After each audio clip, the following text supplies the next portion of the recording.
আলহামদুলিল্লাহ, আল্লাহ রাব্বুল আলামিন আমাদেরকে অত্যন্ত সুস্থ রেখেছেন, সবল রেখেছেন।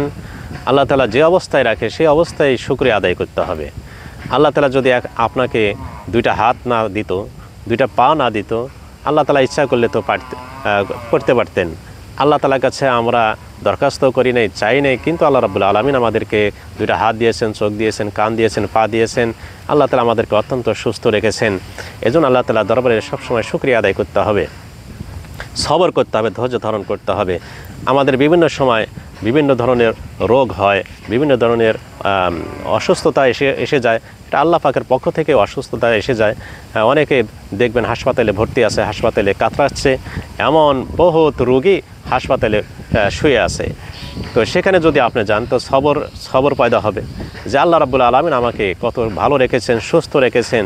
সেখানে গেলেই নিজের সুস্থতার শুকরিয়া আদায় হবে। আর এমন একটি আমল রয়েছে যে আমলের দ্বারা জীবনের যত আমার শারীরিক যত কঠিন রোগ হোক না কেন, যত কঠিন অসুস্থই হই না কেন, আল্লাহ তাআলা এক মুহূর্তের মধ্যে আল্লাহ তাআলা সুস্থ করে দিবেন। এমন একটি আমল আছে। সেই আমলটা কি বলবো? সেই আমলটা হচ্ছে যে মনে করতে হবে, আল্লাহ তাআলার উপরে সবর ধৈর্য ধারণ করতে হবে। সেটা হচ্ছে যে মৌতের কথাকে বিশ্বাস করতে হবে যে আমার মৌতটা কোন সময় হবে। বলে মৌতের কোনো গ্যারান্টি নাই, বলে মৌত যে কোনো সময় আসতে পারে।